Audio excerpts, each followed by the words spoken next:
bienvenidos a la sexta semana de la jornada de conferencias que la Universidad Antropológica de Guadalajara nos ofrece como parte de las actividades académicas del ciclo septiembre-diciembre de 2020. El día de hoy corresponde abordar el sexto elemento de nuestro modelo educativo Pilares, la ética. Para la Universidad Antropológica de Guadalajara, la investigación es una función sustantiva que realiza de manera conjunta con la docencia.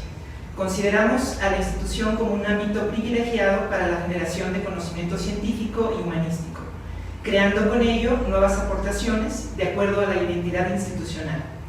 Confiamos en que esta apuesta por la investigación tendrá un efecto detonador en todas las demás acciones universitarias. En función de divulgar los conocimientos, la UNAC es congruente con el modelo humanista Pilares, al ofrecer 2 revistas periódicas a la comunidad universitaria y a la sociedad, las revistas Pilares y Giro. Por ello, hoy nos acompaña un destacado investigador y académico, el doctor Héctor Sevilla Godínez. Es doctor en Filosofía por la Universidad Iberoamericana de la Ciudad de México. Es miembro del Sistema Nacional de Investigadores del CONACYT, de la Academia Mexicana de las Ciencias, de la Sociedad Académica de Filosofía de España y de la Asociación Filosófica de México. Es consultor del Observatorio de Responsabilidad Social de América Latina y el Caribe, perteneciente a la UNESCO. Ha publicado 14 libros en editoriales diversas como Kairos, Antropos, Colofón, Itaca y Plaza y Valdés. Cuenta el día de hoy con 105 artículos publicados en revistas indizadas de 17 países. Sus líneas de investigación son la ontología, el nihilismo y la filosofía de la religión. Sin mayor preámbulo, me complace dejarlos en la compañía del doctor Héctor Sevilla.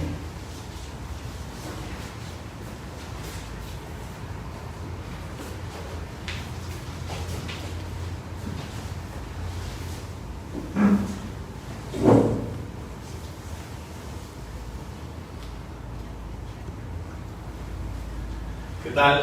Buenas noches. Me complace estar aquí hoy con ustedes en esta conferencia.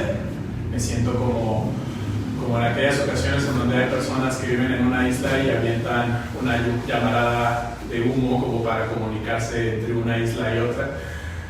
Así que me da gusto estar aquí y poder compartir con ustedes durante estos minutos al respecto del sexto pilar, que es la ética, ¿sí? Como ustedes ven, aquí en el logo que tenemos atrás hay varios pilares, y uno de esos pilares tiene que ver con la letra E, que es la ética, y hoy con gusto vamos a platicar de eso. Bueno, en primer lugar, conviene recordar algunas de las preguntas centrales que se hacen los seres humanos. Una de esas preguntas tiene que ver con ¿para qué estoy aquí? ¿Para qué estoy existiendo? ¿Para qué vivo? Pero hay una pregunta más que también entra en este esquema de preguntas importantes, y es la pregunta sobre qué es lo correcto, qué es lo adecuado a hacer, qué es lo funcional, qué es lo que me permitiría ser más congruente conmigo mismo y lo que favorecería que aportara a la sociedad. Ese tipo de preguntas son las que se realizan y las que pertenecen al ámbito de la ética, que como tal, la ética forma parte o es una rama de la filosofía. Durante esta conferencia, que podemos iniciar en la primera lámina, en la primera lámina, este es el nombre de la conferencia, es Ética y Pensamiento Crítico, y durante las siguientes 10 láminas que he preparado para ustedes van a ver solamente imágenes, no van a ver letras, van a ser solamente imágenes. Y les invito a que esas imágenes que ustedes vean reflexionen cuál es el mensaje que hay detrás de eso o qué es lo que se quiere decir. Yo voy a dar también algunas pistas. Van a ser 10 láminas.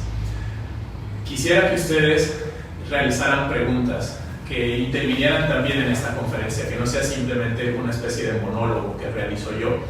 Y al final he privilegiado algunos minutos para que podamos dialogar. Ustedes pueden escribir sus preguntas ahí mismo en el Facebook, donde estamos todos ahora, y algunas de esas preguntas, y si es posible la mayoría, las voy a contestar con la mayor amplitud que sea posible.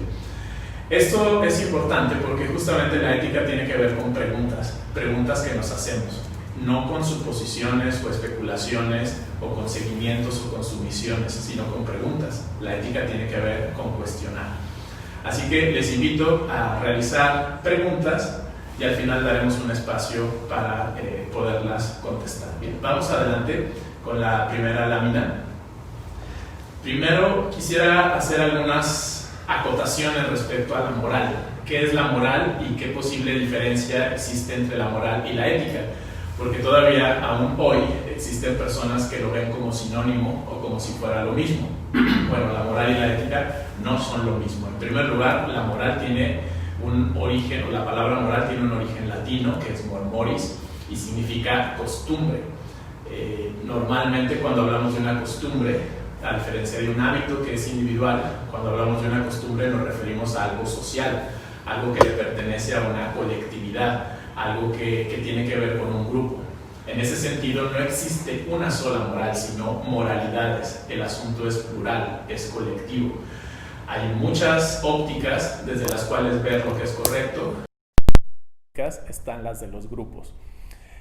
Cada uno de nosotros ha crecido en un contexto particular, en una familia específica, en una época, en una nación en particular, y todos esos aspectos cuentan a la hora de definir cuál es nuestro campo moral. Existen instancias que podríamos llamar agentes moralizadores, y esos agentes moralizadores nos dan los mensajes sobre lo que es lo bueno, sobre lo que es lo correcto. ¿Cuáles son esos agentes moralizadores? En primer lugar, la familia. En segundo lugar, la religión. En tercer lugar, la educación. En cuarto lugar, nuestros grupos de referencia, e incluso podríamos hablar de que nuestra pareja o la familia nueva que formamos también es un elemento de moralidad. Ahí vamos aprendiendo lo que está bien, lo que está mal, según ese grupo, lo que es correcto, lo que es incorrecto, lo que cabe hacer, lo que es mejor evitar, lo que mejor ni lo pensamos. Todo eso tiene que ver con el conjunto de esquemas y estructuras que se definen a partir de los agentes moralizadores. Hasta ahí vamos bien, y es normal que así sea, porque eso también va formando la cultura. Pero el gran problema es que en ocasiones esos mensajes los tomamos sin reflexionarlos. Y es ahí cuando estamos hablando de una introyección. La introyección es cuando un mensaje o un reglamento o una norma externa se vuelve interna sin que nosotros lo hayamos elegido. Una introyección entonces no es exactamente una decisión, es todo lo contrario, es seguir un patrón establecido, un esquema social externo que nosotros creemos propio, pero que en realidad simplemente lo hemos adoptado, quizá a falta de otro mejor o quizá ni siquiera nos lo hemos preguntado. Una buena manera de distinguir aquí entre la moral y la ética es justamente que la ética se cuestiona sobre esos esquemas morales que se han recibido. Quienes no lo cuestionan y por el contrario hasta los imponen a otras personas son a los que podríamos llamar o se les puede llamar moralistas. Una persona moralista es un individuo que descalifica a otro porque piensa distinto, porque actúa diferente, porque tiene otro esquema de comportamiento. Y normalmente las personas moralistas juzgan a la persona más no el acto. Se esperaría que uno pudiera juzgar los actos, no a la persona. No siempre lo que hacemos demuestra lo que somos, así que no se puede juzgar lo que somos solamente a partir de 2 o 3 actos aislados. Les aseguro que tanto ustedes como yo hemos hecho cosas de las que quizá nos podemos arrepentir, pero eso no significa que seamos malos o que exista únicamente maldad en nosotros. Aparte, esa categorización de nuestra etiqueta moral siempre dependerá del grupo social de referencia que ha generado esa moralidad. La manera más sencilla que tenemos de identificar a un moralista es la severidad con la que juzga y además la autoproclamación de superioridad con la cual quiere edificarse o mostrarse ante los demás. No empiecen a pensar en algún familiar o en alguien cercano para ver si es moralista. Pregúntenselo si quizá lo han sido ustedes a la hora de juzgar a otras personas. Vamos adelante. Esta segunda lámina tiene que ver con la ética, o segunda imagen más bien. Como ustedes pueden notar, que espero que se vea bien, aquí tenemos como una especie de habitación, una morada interior. ¿Por qué lo he puesto así? Porque la ética, en su origen griego, la palabra que vendría de ethos, también significa costumbre. Así como mor moris viene del latín y es costumbre, del griego ethos también significa costumbre. Pero los griegos le daban una connotación particular que refería a ese ethos en relación a la morada interior, como al interior, a nuestra habitación personal o nuestro esquema propio de valores. Por eso es que una persona ética tiene que hacer un viaje a su interior, hacia ese lugar que es su costumbre personal, nuestra costumbre más íntima, nuestra cosmovisión. ¿Qué es la cosmovisión? Bueno, la cosmovisión tiene que ver, o es, el esquema o la estructura o el filtro con el que vemos las cosas. Ahora bien, la ética es distinta, entonces hemos dicho, a la moral, pero también es distinta a la religión. Una persona puede no tener religión y ser ética, no porque no cumpla con algunos esquemas de credo implica que sea mala, ¿sí? Así como puede haber personas muy religiosas que no sean éticas. La ética tampoco tiene que ver con un conjunto de reglas para ser bueno, justamente porque las reglas no tienen que ver con la ética, tendrían que ver con la moralidad. Por eso es que, por ejemplo, cuando se habla de un código ético profesional, pues es un error y aparte bastante común. Más bien tendría que ser un código moral o un código deontológico. La deontología estudia las costumbres y las formas en que están establecidas las conductas en un grupo particular de personas. Entonces, no es código ético, es código moral. Y sin embargo, se sigue utilizando el otro término, seguramente por desconocimiento de esa distinción. Ahora, la ética nos invita a la reflexión, pero no es simplemente una reflexión teórica o intelectual, es una reflexión sobre lo que corresponde hacer en un momento determinado, en una circunstancia y en un contexto específico. La ética se pregunta sobre los beneficios o los daños que tendrán los actos que hacemos. Y si me permiten una especie de metáfora, o más bien analogía, la ética serían las matemáticas y la moral serían los números, ¿sí? No existen matemáticas sin números, pero puede haber números sin utilizar las matemáticas. Es por eso que hay muchas moralidades y muchas personas actúan de manera moral según su grupo, pero no son éticas. ¿Por qué no son éticas? Porque no se preguntan si realmente deben hacer eso. Lo voy a poner sin números y con palabras. La moral es lo que nos dice lo que debemos hacer, según un contexto. Y la ética es la que nos genera la pregunta, ¿realmente lo debo hacer? ¿Efectivamente corresponde que lo haga?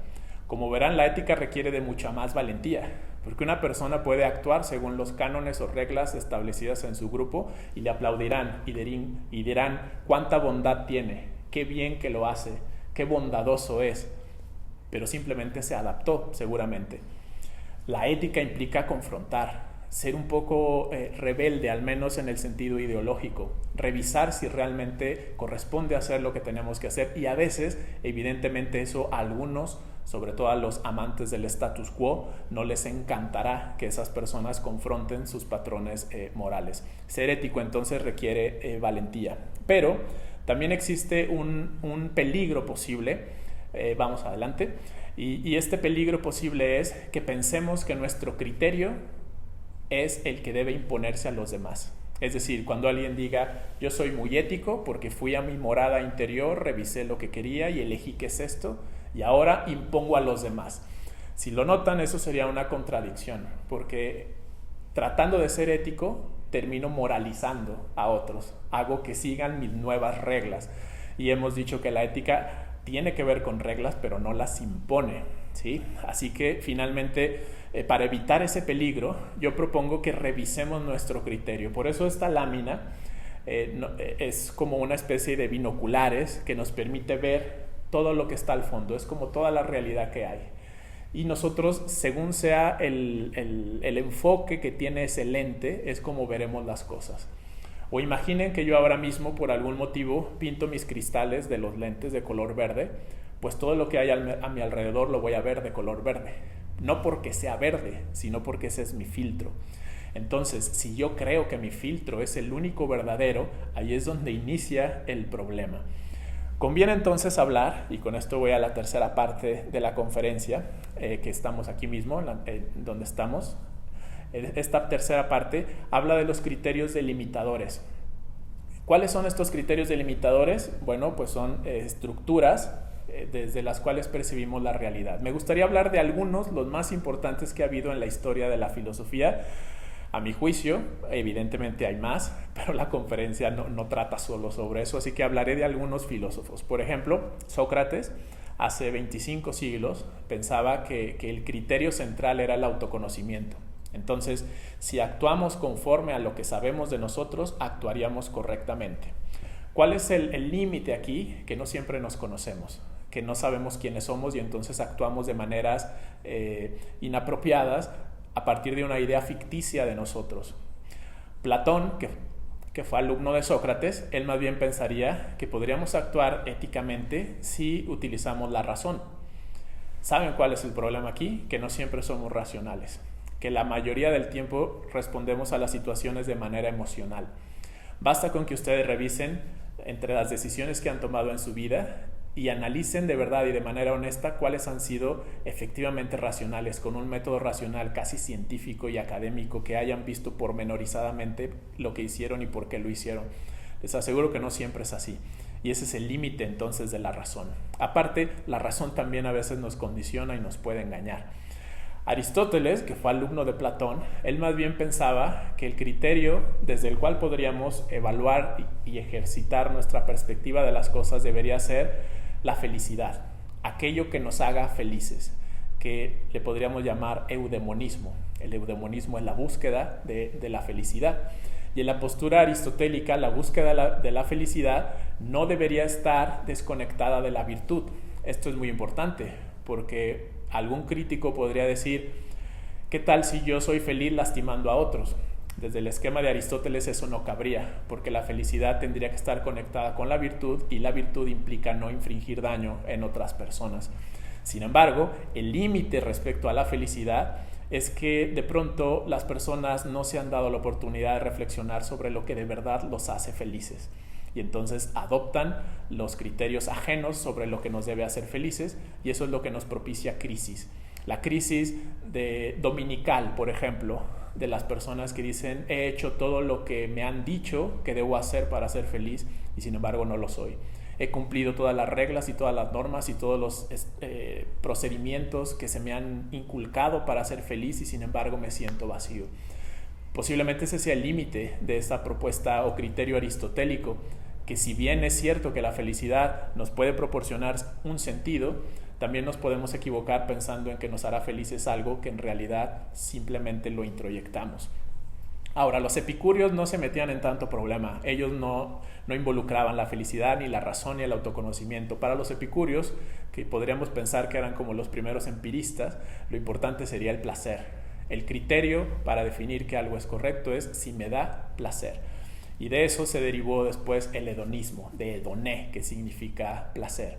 Pero una vida dedicada única y exclusivamente al placer traerá peligros, traerá consecuencias, porque si bien es cierto que un placer puede ser temporal y gozable en un momento, puede tener también muchas consecuencias si es que no se ha planeado de manera adecuada o si no hemos sido prudentes.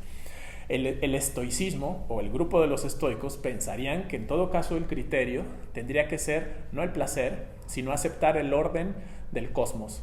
A eso se le llama cosmopolitismo. Es cuando reconocemos que existe una especie de destino o algo que está establecido, una fuerza mayor que nosotros que ha delimitado cómo deben ser las cosas. Entonces los estoicos lo aceptan y tienen un lema que es anehu kaya pehu, que significa aguanta y renuncia, porque finalmente el orden ya está y uno tiene que dejarse fluir.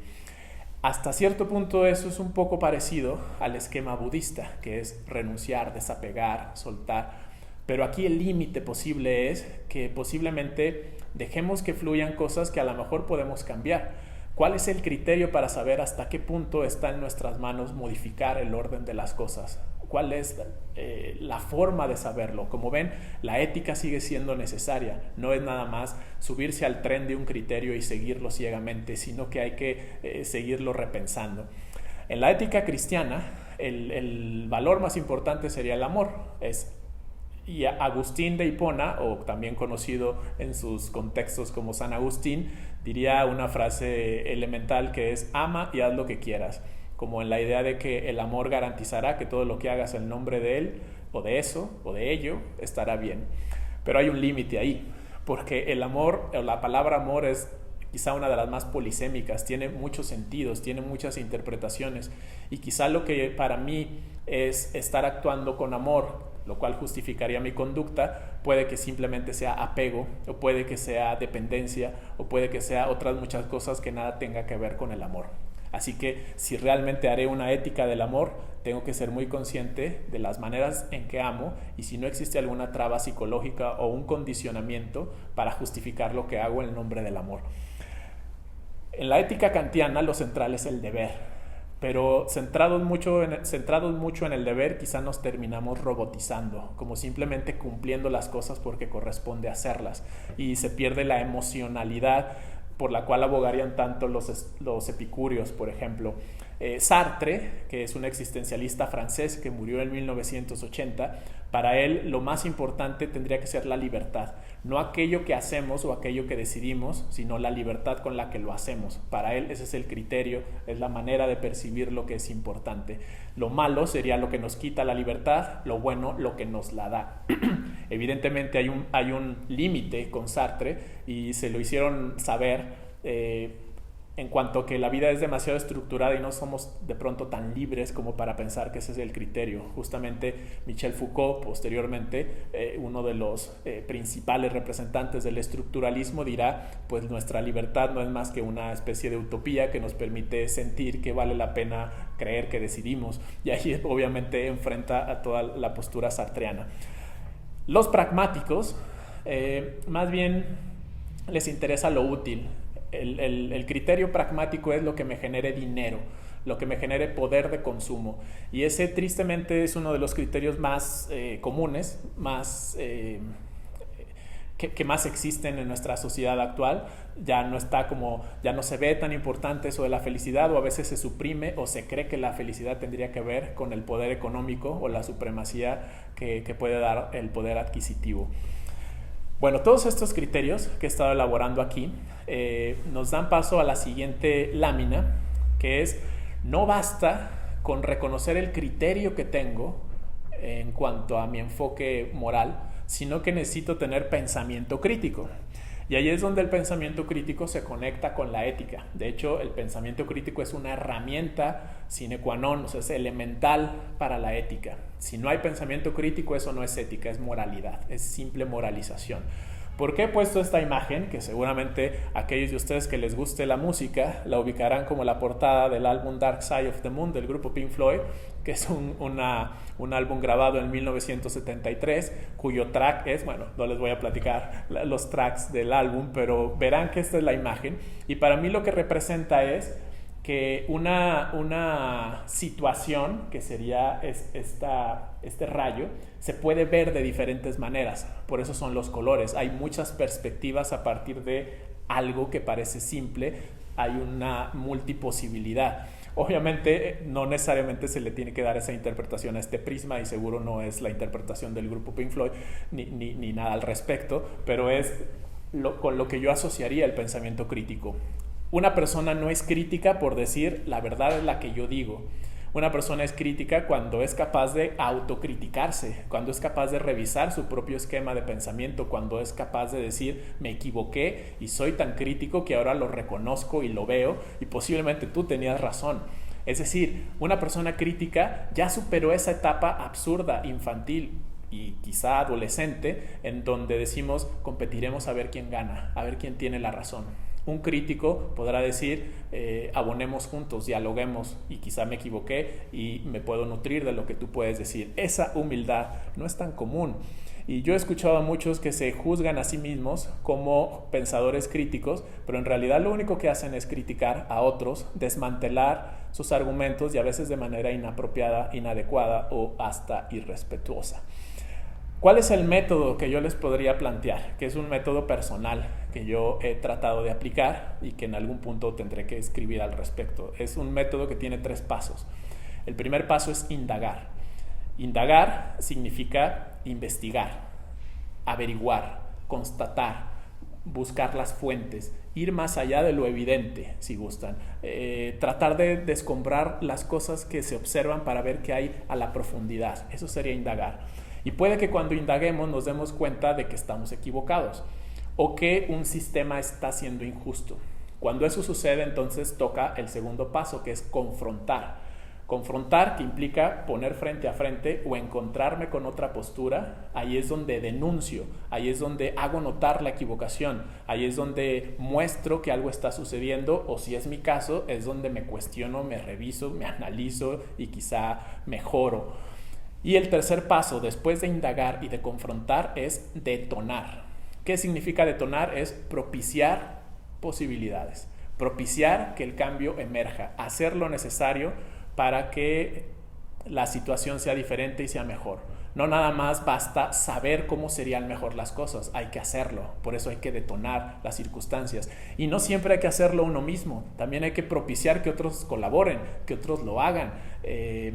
Se puede ser la mente detrás de los que están haciéndolo. Sí, también se puede hacer así. El asunto es detonar, que las personas utilicen su talento para generar el cambio social que tanto necesitamos.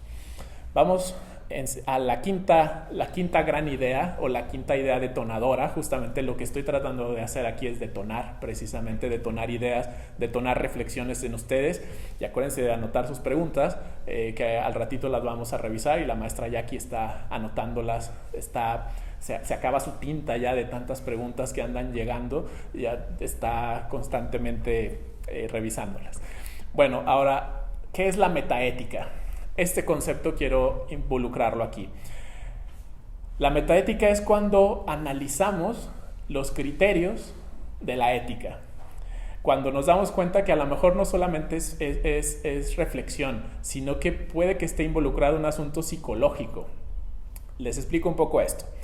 Puede ser que una persona obsesiva o que tenga un trastorno obsesivo tienda mucho a que su criterio ético sea el moralismo legal, a decir, así lo dice la regla, así lo dice la norma, aquí está escrito, y esa obsesividad se va hacia la norma que está escrita, ¿sí?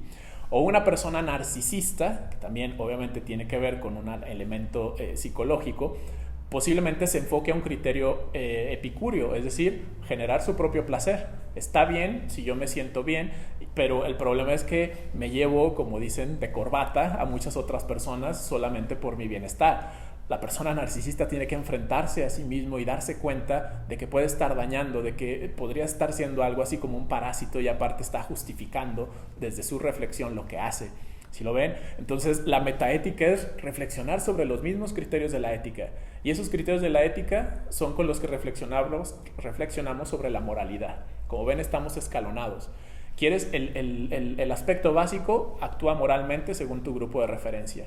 ¿Quieres ir más allá? Reflexiona sobre esos criterios de bondad o maldad del grupo de referencia, sería actuar éticamente. ¿Quieres ir aún más allá? Reflexiona sobre los criterios éticos que te hicieron reflexionar sobre los criterios morales, y ahí estás actuando desde la metaética. Un tercer ejemplo y último. Una persona con poca autoestima posiblemente es el tipo de persona que pase su vida únicamente siendo servil, como centrado en el cuidado del otro y olvidándose de sí. Eso, como es una necesidad psicológica, lo puede terminar por justificar diciendo que es un buen samaritano o que es una persona altruista. O sea, uno puede racionalizar aquello que es una necesidad psicológica, pero como mecanismo de defensa lo vemos aceptable, ¿sí lo notan? O alguien que tenga ansiedad, por decir otro patrón psicológico, puede que termine teniendo como esquema central el esquema de alguna religión absolutista, y que diga esto está bien porque así lo dice mi religión, y ya se quita la ansiedad de tener que estar reflexionando. Y esa ansiedad relacionada con la moral tiene su pesebre en el fanatismo, o es generadora de fanatismos. Bueno, la metaética, como ven, no es sencillo. En la imagen el tipo hasta se está asustando, no sé si se alcanza a percibir, está con el ojo abierto como sorprendiéndose de que detrás de su máscara hay otra cosa, y puede ser entonces que nuestra aparente criticidad o nuestra actitud terriblemente bondadosa y ética y aparentemente bienhechora no sea más que la consecuencia de una necesidad psicológica mal atendida. Como ven, intento que esto sea multidisciplinario y que nos demos cuenta que a veces lo que pensamos que es lo correcto no es más que la consecuencia de algo no atendido. Vamos adelante. ¿Hacia dónde quiero conducir todo esto? Bueno, pues hacia una reflexión sobre lo social. En la lámina anterior teníamos a una sola persona, un solo individuo revisándose, pero ese individuo está en contacto con muchos otros individuos, con cientos, con miles y con cientos de miles o incluso millones. Pensemos en el país. Somos un país de 120 millones de personas. Si cada una de esas personas está equivocada sin saberlo respecto a lo que está bien, la consecuencia es un caos social. Y si encima esas personas intentan imponer a los demás el nombre de alguna bondad superior o el nombre de su criterio o el nombre de algún otro criterio cualquiera, pues entonces tenemos una especie de conflicto continuo, de fricción. ¿Qué tal si comenzamos por pensar un poquito más en algo que se llama bien común? Yo no entiendo el bien común como algo material, entiendo el bien común como el derecho a reflexionar por aquello que es correcto para mí. Entiendo el bien común como el derecho a incluso filosofar. El bien común como una oportunidad de ser leales a la sociedad. Mucho se habla de responsabilidad social, pero a la base de la responsabilidad social está la lealtad social, que es un concepto que yo aludo en uno de mis libros que justamente se llama así, lealtad social. ¿Qué es la lealtad social? Pues es el aprecio, la empatía, la cercanía o el reconocimiento de los demás con los cuales compartimos un país o incluso el planeta. Aceptar que yo puedo retribuir a mi grupo colectivo, a mis congéneres, a los que están a mi alrededor, puedo retribuirles algo de lo que yo he recibido. Soy leal socialmente cuando dejo un mundo mejor y me esfuerzo, no solamente por aquellos que viven junto conmigo, sino incluso por los que aún no han nacido.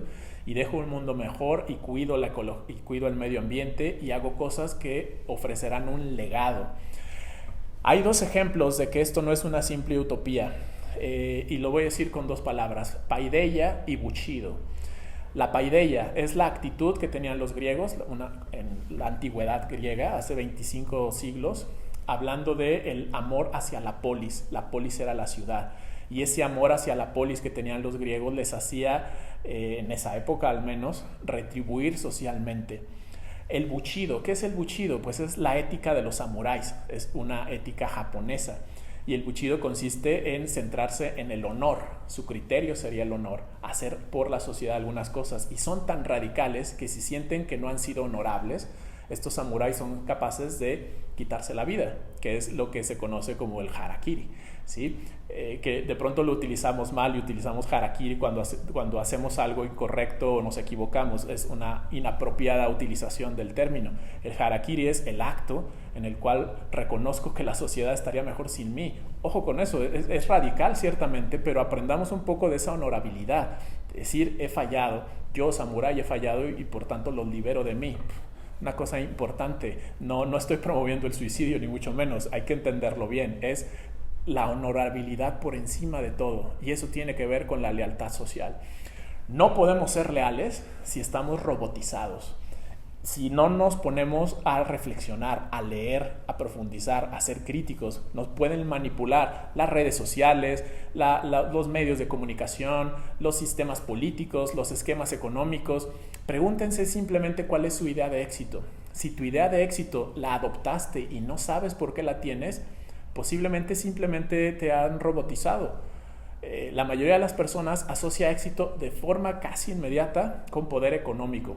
Y obviamente el dinero es importante, pero hay otros aspectos que tendrían que combinarse y complementarlo, que también son fundamentales. Revisa tu idea de éxito, revisa cuál es tu idea sobre ser un buen padre o una buena madre, revisa tu idea sobre lo que es ser un buen estudiante, o revisa tu idea sobre lo que es ser un buen profesor o un buen ciudadano, o un buen amigo o una buena pareja, porque ahí, a partir de ahí, es como se inicia una focalización en nosotros mismos. Es importante leer, yo siempre he dicho que es importante leer e investigar, pero también hay que leernos e investigarnos, profundizar en nuestras aspiraciones y en aquello que realmente sentimos y que nos identifica. ¿Cuál es el problema que yo veo? Que la sociedad está muy estresada. así como ahí. Todos yendo rápido, caminando, con prisa, con urgencia, no nos damos el tiempo de detenernos un poco, tirar el ancla, pensar hacia dónde vamos, ver cuál es nuestro camino, quizás redireccionarlo. Eso es un elemento fundamental. Dejemos de vivir tan a prisa, démonos un poco más de tiempo, démonos un poco de paz, porque esa paz es una inversión. Te permitirá decidir bien y te permitirá hacer las cosas de manera que después no te arrepientas. Vamos a la siguiente lámina, que es la número 7.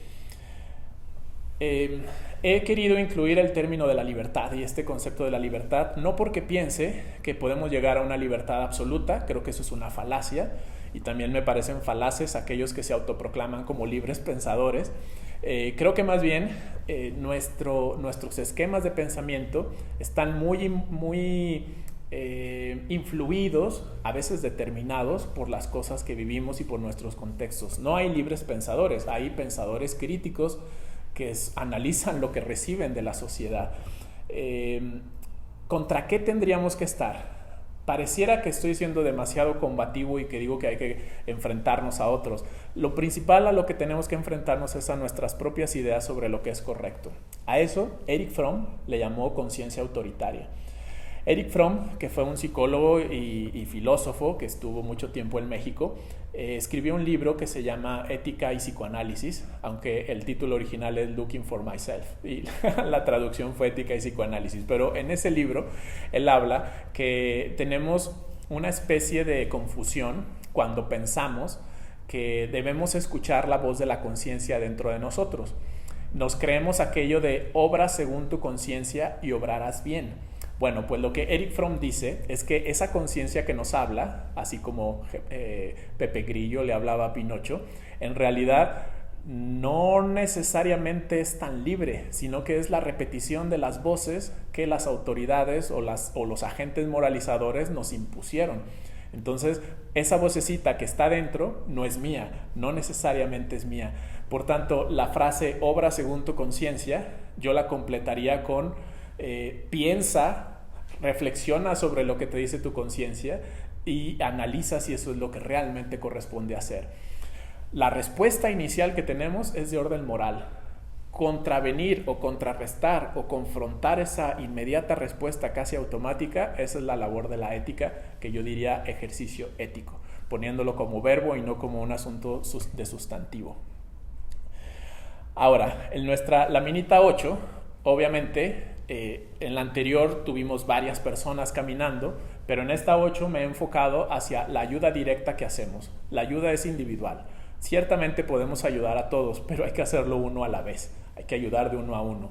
Y en la lámina podemos pensar, es la idea, que el de arriba está ayudando al de abajo a subir, no al revés. Porque también alguien podría pensar, quizá con un poco de sadismo, el de abajo lo va a tirar. En realidad, el de arriba lo está ayudando a subir, porque el que ya recorrió el camino puede colaborar para que otros lo recorran. El que ya de alguna manera se dio cuenta de los peligros, de la piedra que está ahí floja y demás, puede más o menos decirle a otro. Siempre y cuando respetemos que el camino de cada uno es también diferente o que el peso de la pisada de cada uno es distinto. He aludido a esto como ética profesional. Insisto, ya mencioné lo del código ético, que más bien es el código moral, pero la ética profesional se da a partir de 3 cosas. Que obviamente podemos hablar de reglamentos y demás, pero yo me centraría en 3 cosas centrales. Cuando una persona estudia una carrera, si tú eres estudiante y lo estás haciendo o ya terminaste una carrera, se puede decir que eres un profesional. Y el término profesional viene de profesar. Y cuando alguien profesa, que usualmente se utiliza el término para hablar de religión, como profesar una religión, en realidad profesar es vivir intensamente algo. Yo me profeso, me oriento por completo a eso. Eso para mí es algo ético. Cuando una persona termina su carrera y se sigue actualizando. Cuando una persona sigue leyendo mucho más de lo que le piden. Cuando una persona continúa revisando lo que puede aprender para ofrecer algo mejor. A mí me dicen continuamente, bueno, tú eres filósofo, trabajas 8 horas al día. No, si lo eres, tienes que hacer de tu vida eso. Tienes que vivir filosofando. Si eres psicóloga, no estoy diciendo que hay que analizar o psicoanalizar a las personas según como ellas mismas luego se quejan, sino que tendrías que aprender, ver películas, ver cosas, ver libros, entender las situaciones desde el filtro de la psicología. Somos profesionales todo el tiempo, si bien tenemos un horario para trabajar, pero inmediatamente se ve quién lo hace y quién no. Eso es profesar, entregarse, y eso construye nuestra identidad. Todas las personas quieren ser diferentes y revisan manuales y van a cursos para ser diferentes y no se dan cuenta que a todos les están dando la misma receta. La idea no es ser diferente, la idea es descubrir aquello que te hace auténtico, cuál es tu talento y entonces explotarlo, vivirlo y dedicar la vida a eso y todas las horas que sean necesarias, y obviamente implicará sacrificios. Si quieres hacer algo maravilloso, tienes que dedicar más tiempo de lo que la mayoría de la gente lo hace. Y la tercera palabra que tiene que ver con la ética profesional para mí es la de legado. ¿Qué es el legado? Es lo que uno deja, es lo que uno hereda. Pregúntate como estudiante, como ciudadano, ¿qué vas a dejar? No solamente hablo de buenos recuerdos, ¿qué vas a dejar edificado? ¿Qué vas a dejar construido? ¿Qué le vas a dejar a los que siguen vivos cuando te vayas? ¿Cuál es tu legado? Eso no es propio nada más de un pueblo, que obviamente el pueblo judío habla mucho de eso, dejar un legado, pero eso es algo que nos corresponde a todos los seres humanos. ¿Qué es lo que dejas cuando te vas? Quizá alguien aquí que está escuchando esto tranquilamente dirá, pues yo apenas tengo 30 años, me falta mucho. No lo sabes, no lo sabes, realmente no lo sabes. No necesariamente todos mueren ancianos. Piensa en la muerte te ayuda a vivir mejor. No es algo a lo cual temer, es algo que nos permite valorar el tiempo, porque quizá somos seres en el tiempo simplemente. Ser y tiempo es un libro de Martin Heidegger, un filósofo alemán, y también Abraham Heschel, que fue un rabino y filósofo polaco. Para él, los seres humanos somos un espacio en el tiempo. Tenemos un tiempo para hacer cosas, para cambiar ciertas realidades. Bueno, nuestra novena lámina, dije que eran 10, estoy por cerrar. La novena tiene que ver con la responsabilidad. Aquí tenemos una persona tirando una pieza de dominó y hará que varias otras se caigan. Eso las personas suelen llamarle efecto dominó. No me gusta el nombre porque el dominó no necesariamente se tira entre sí. Más bien es que están todas las circunstancias acomodadas para que una cosa influya en otra. Pero si nosotros somos responsables, tenemos que corregir aquello que hemos hecho mal. Hay muchas definiciones sobre el ser humano. Platón ha dicho somos seres racionales. Aristóteles dijo somos seres sociales. Yo me permitiría decir una hoy, y es somos seres que corrigen. Somos seres capaces de corregir aquello que han hecho de manera equivocada. Merecemos una segunda oportunidad, quizá una tercera. ¿Quiénes somos para quitarle la oportunidad a otras personas? Somos seres que corrigen, pero no corregimos si no reconocemos el error. Y no reconocemos el error si no somos críticos. Y no somos críticos si estamos siempre pensando que estamos en lo correcto. Para todo eso se requiere de la ética. Si tú causas un daño directo, tendrás que ser responsable, si quieres ser ético, de enmendarlo. Me refiero a daño directo. Pero de pronto hay personas que se sienten mal si alguien triunfa. No te corresponde contentarlo y fracasar para contentarlo, ¿no? Hay que aclarar eso. Por último, en la 10ª lámina, me gustaría hablar del lugar propio. La ética no solamente, como he dicho durante estos 40 y más minutos, la ética no es simplemente reflexionar sobre los actos. La ética nos da un lugar. Reconocemos el lugar que tenemos en el mundo, el espacio que nos corresponde en el tiempo. Abraham Heschel decía que cuando uno reconoce lo que es capaz de aportar, ubica su lugar en el mundo. Emmanuel Levinas pensaba que cuando nos encontramos con otro, y con otro no es uno a uno, sino otro con todos los demás seres humanos, reconocemos lo que nos corresponde ofrecer. Si queremos realmente provocar una diferencia, podemos hacerle caso a un matemático llamado Henri Poincaré.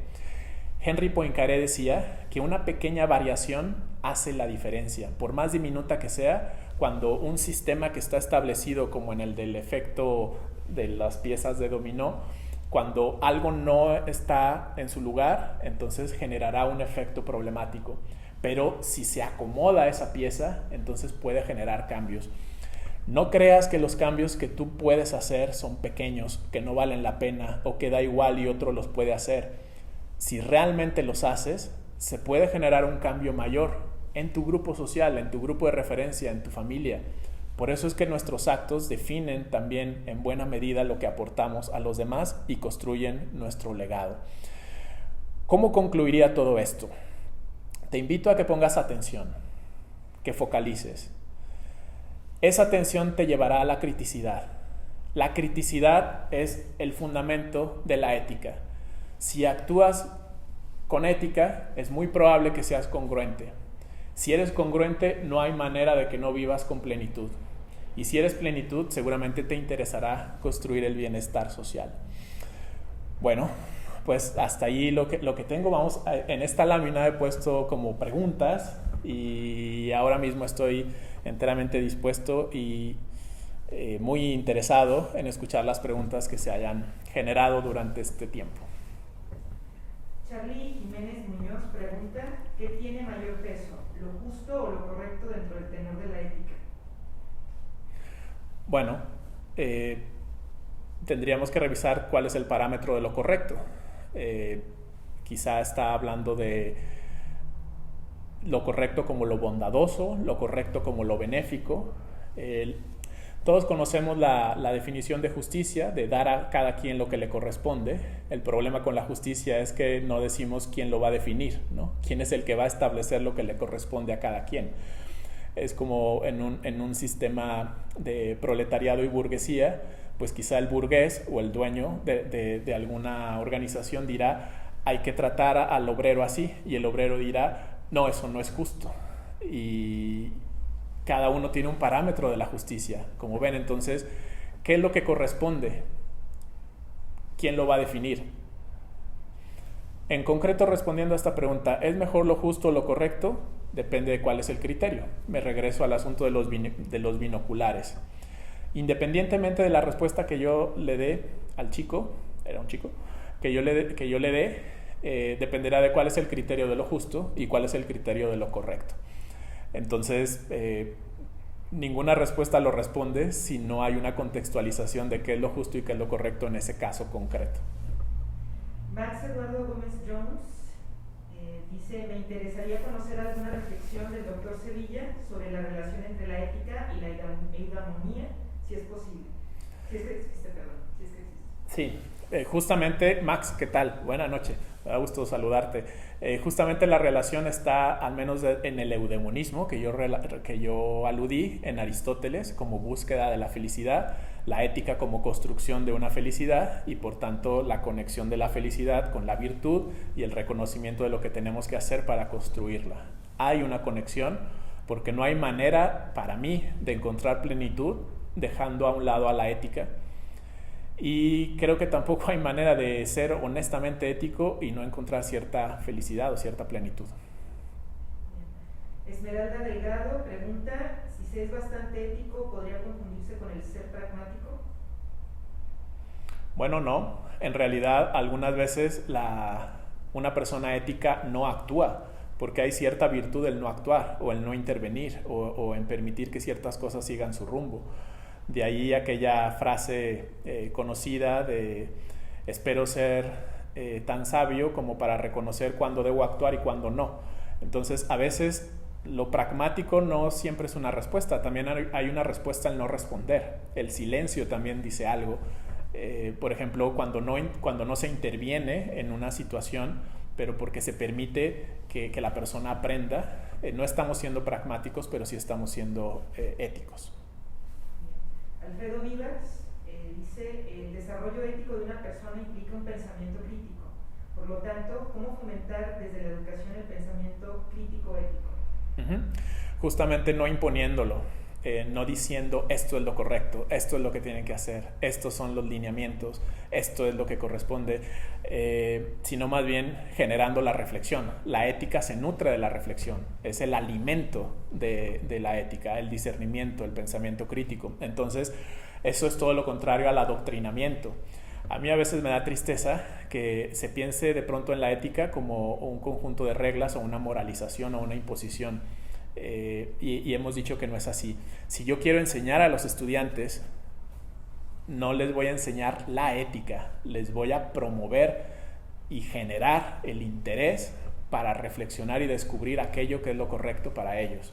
Entonces, no es responder por ellos, es propiciar esa ansia de encontrar la respuesta por ellos mismos.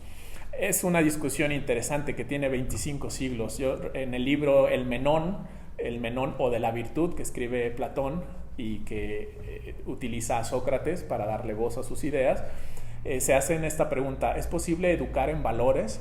Y la gran respuesta que tiene 25 siglos es posible que testimonies tus virtudes y posiblemente generes el interés de tu hijo o del estudiante respecto a esos valores, pero no es que lo enseñas. ¿Por qué? Porque no es un tema dentro de un cuadro o una carta descriptiva, es algo mucho más allá, se tiene que observar, es parte de la cultura, no de una clase.